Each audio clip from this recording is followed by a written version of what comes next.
What's up guys, welcome back to my channel, Willy Kun Channel, dan selamat datang lagi di podcast cerita seram. Nah, di episode kali ini, gue akan membahas mengenai larangan-larangan ketika kalian berada di dalam hutan. Nah, kalau kita naik gunung gitu kan, atau masuk ke dalam hutan, atau ke tempat sakral, sering banget kita dikatakan nggak boleh melakukan banyak hal, contohnya seperti berkata kasar, nggak boleh juga buang air besar dan buang air kecil sembarangan, setidaknya harus meminta izin, dan yang paling mengerikan, kita juga tidak boleh mengambil barang, contohnya seperti bunga, batu, atau apapun yang berada di tempat sakral tersebut tanpa meminta izin sama sekali. Kisah-kisah seram seperti ini udah banyak banget dikemas di Indonesia, contohnya ya menurut gue pribadi, film yang terbaru yaitu KKN di Desa Penari. Karena terjadi para KKN itu kan menerobos masuk ke dalam tempat yang disakralkan, bahkan melakukan yang tidak senonoh kan guys. Di episode kali ini gue akan menceritakan dua kisah mengenai pembahasan masuk ke dalam hutan dan melanggar beberapa aturan sakral,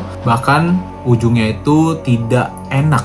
Mereka itu sampai dihantu-hantui oleh penunggu hutan tersebut. Jadi sebelum kita masuk ke dalam episode kali ini, gue mau minta tolong kepada kalian, yuk support channel ini dengan cara klik tombol subscribe-nya aja.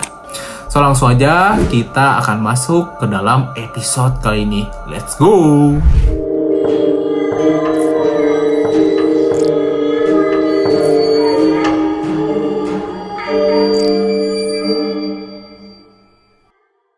Episode kali ini dimulai dengan sebuah pertanyaan yang sangat simpel sekali. Apa saja kisah hantu paling mengerikan yang ada di desamu? Jadi cerita pertama datang dari seorang wanita bernama Winnie Bonita. Dia tinggal di Bandung, Jawa Barat, dan dia menuliskan sebuah kisah di mana langsung saja gue bacakan kepada kalian. Yuk simak cerita hantu yang pernah terjadi di kampung saya. Ini kisah nyata atau real, walaupun bukan aku yang mengalaminya. Tapi ini dialami langsung oleh tetanggaku yang rumahnya bersebelahan dengan saya. Tepatnya di Kabupaten Bandung, terjadi sekitar tahun 2000-an. Dan sosial media belum semerajalela seperti saat ini.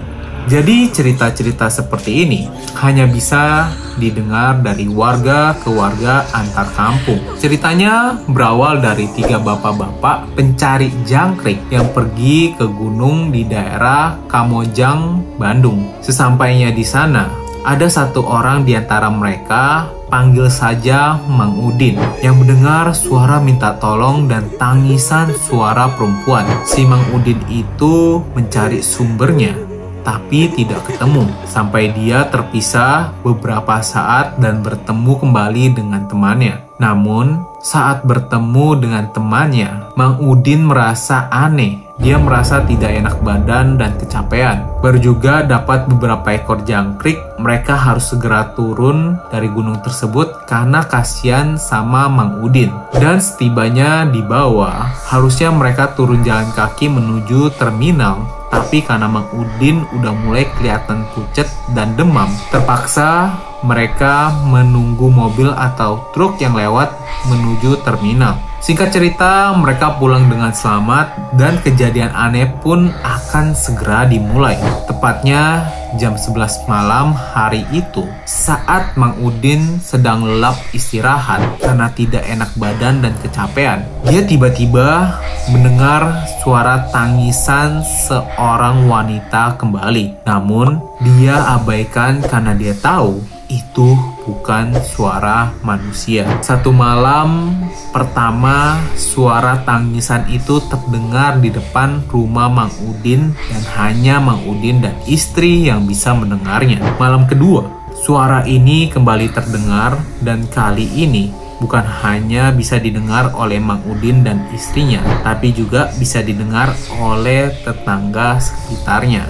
Suara ini terus muncul sampai malam ketujuh. Suara tangisan wanita tiap malam itu hampir terdengar oleh semua tetangga Mang Udin. Tapi per rumah itu hanya 1 atau 2 orang saja yang mendengar tangisan itu. Karena keresahan warga, Mang Udin pun menceritakan kepada Ustadz tentang wanita yang selalu menangis tiap malam Dan dengan kesepakatan warga untuk menghilangkan suara tangisan malam itu, dilakukan mediasi dengan wanita yang sering menangis tengah malam itu. Tepatnya di rumah Pak Udin. Pak Ustadz melakukan pemanggilan roh wanita itu masuk ke dalam tubuh Pak Udin dan mengajaknya berbincang. Pak Ustadz langsung menanyakan, "Siapa nama kamu?" Wanita itu menjawab, "Dewi." "Apa tujuannya mengganggu warga sini dengan tangisan-tangisan di tengah malam?"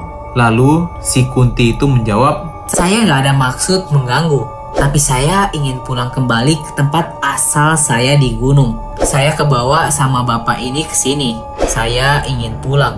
sambil menangis kembali. Dan ternyata si Mang Udin mencabut sebuah bunga dengan maksud akan ditanam gitu, dan itu bunga adalah si Kunti. Ya, begitulah ceritanya. Dan itulah cerita dari Winnie Bonita. Kita kalau nyimak tentang kisah-kisah seperti ini memang sering muncul banget ya. Apalagi gue nih kayak anak yang lahir di tahun 19-an. Tahun 19-an tuh kayak menurut gue transisi antara zaman kayak banyak hutan dengan perkotaan gitu. Apalagi gue yang besar di Jakarta ya. Tapi orang tua gue sempet tinggal di tempat yang kayak hutannya itu banyak lah dulu. Belum kayak banyak kota sekarang. Jadi banyak banget kisah-kisah dari mungkin orang tua mereka atau nenek mereka yang diceritakan ke orang tua gue ya. Kemudian disampaikan lagi ke gue. Jadi orang tua gue tuh selalu bilang kalau kita pergi ke satu tempat tuh, apalagi hutan, kita tuh harus minta izin dulu dan jangan pernah mengambil barang sembarangan. Walaupun bunga seperti kisah si Mang Udin ini. Karena bunganya itu bisa saja ya, ini bunga milik makhluk yang tidak bisa kita lihat, guys. Kayak gangguan-gangguan seperti ini sih kayak wajar banget ya. Menurut gue pribadi, bahkan gangguan ini juga nggak mengganggu secara fisik. Dia cuma mau minta tolong. Menurut gue si hantunya ini, walaupun hantu, tergolong kayak hantu yang masih baik lah gitu. Menegurnya dengan cara menangis, kemudian minta tolong agar bisa dikembalikan gitu. Nggak sampai harus merenggut nyawa si Mang Udin ini. Jadi ya, menurut gue kisahnya memang relate banget sama kehidupan gua ya yang pada zaman dahulu, dan kisah-kisah seperti ini nih wajar banget. Maksud gua kayak dulu tuh nggak ada sosial media dan nggak bisa diceritakan, dan gue sih demen denger kayak cerita ini karena gue yakin banget sih ini kisah tuh merinding banget kalau kita ada di TKP dan lihat hal ini. Nah, kemudian gue akan masuk ke kisah yang kedua ya. Kisah kedua ini berasal dari seorang pria bernama Wandi Kurniawan. Muncul dari sebuah pertanyaan, pernahkah kamu mengunjungi desa yang lokasinya penuh misteri? Ini cerita diangkat dari kisah nyata. Seseorang meninggal yang diduga dihabisi makhluk halus ketika sedang buang air di tepi hutan, yaitu makhluk bunian. Beliau ditemukan sudah tidak bernyawa tanpa busana di tepi sungai. Gini ceritanya. Beliau orang Pekanbaru, beliau pergi ke Pariaman, Sumatera Barat untuk ziarah. Setelah itu, ia pulang ziarah, beliau mau pulang ke Pekanbaru.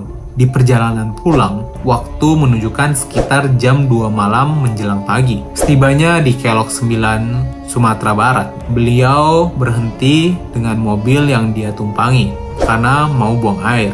Lalu beliau pergi ke semak-semak di Kelok 9 ini, dan Kelok 9 ini gak ada rumah sama sekali, yang ada hutan dan sungai di bawahnya. Beliau buang air di dekat sungai, di dekat hutan itu, dan setelah 30 menit, temannya menunggu, tak kunjung pulang juga. Temannya mencarinya, tapi tak berhasil ditemukan. Teman-temannya langsung melapor ke polisi setempat atas kejadian itu, bahwa beliau yang berumur 37 tahun itu hilang di Kelok 9. Esoknya ada pencarian gabungan polisi sama tim SAR, tapi tak kunjung ditemukan. Polisi, warga, tim SAR mencarinya di sisir sungai dan hutan, tapi tak kunjung menemukan beliau. Lalu polisi menemukan sandal beliau yang berada di sungai. Tim SAR mulai mencarinya dengan menyelam dan menyisiri sungai, tapi tak juga ada menemukan beliau. Saat beliau hilang,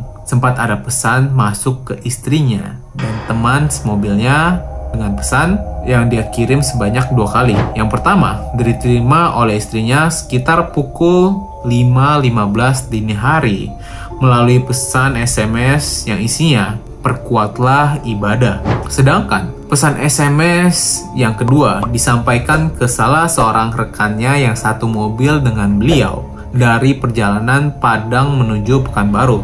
Pesan itu berbunyi, pulanglah duluan, nanti saya susul dengan kuda putih sekitar pukul 6 dini hari. Ini sangat misterius sekali karena beliau hilang dan ditelepon namun nomornya beliau tidak aktif. Jadi kayak dia hilang, kemudian udah terima SMS-nya baru, tapi ketika ditelepon tuh nomornya nggak aktif guys.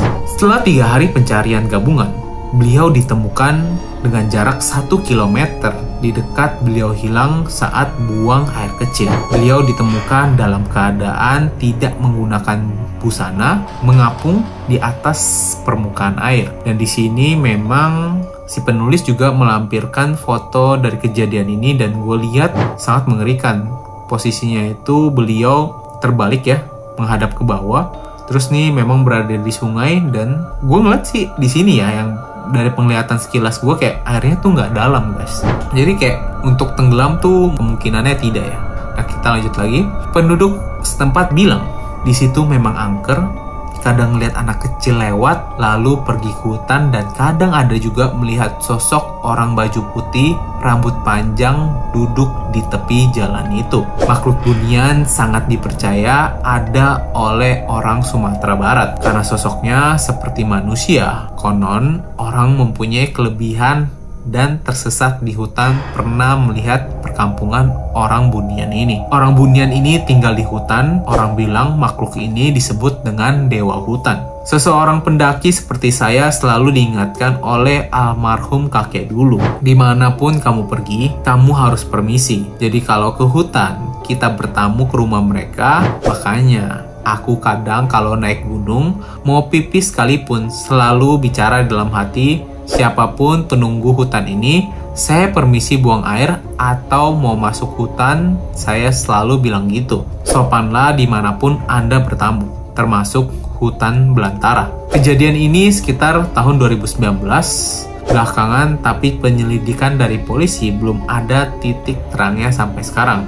Masih menjadi misteri. Berikanlah doa untuk beliau, semoga tenang di alam sana. Makhluk halus itu benar-benar ada. Dan edit sedikit, please guys, jangan debatkan apakah beliau meninggal karena buang air tidak permisi. Kasihan keluarga beliau, saya cuma menyarankan apa salahnya kita permisi di tempat yang baru kita kunjungi. Dan kenapa aku bilang buang air harus permisi? Itu menandakan saya baru masuk di wilayah mereka dan makhluk-makhluk yang ada minggir dulu karena saya mau lewat. Cuma menandakan bukannya takut terhadap mereka atau meminta perlindungan sama mereka karena permisi. Ini di luar kendali kita dan ajal beliau, dan ini menjadi penyebab hilangnya nyawa beliau. Begitulah kisah dari sang penulis guys. Menurut gue pribadi sih memang logis ya kalau kita ya minta izin lah kalau kita masuk ke dalam sesuatu yang mungkin rumah kosong atau rumah tua atau hutan belantaran, cuma minta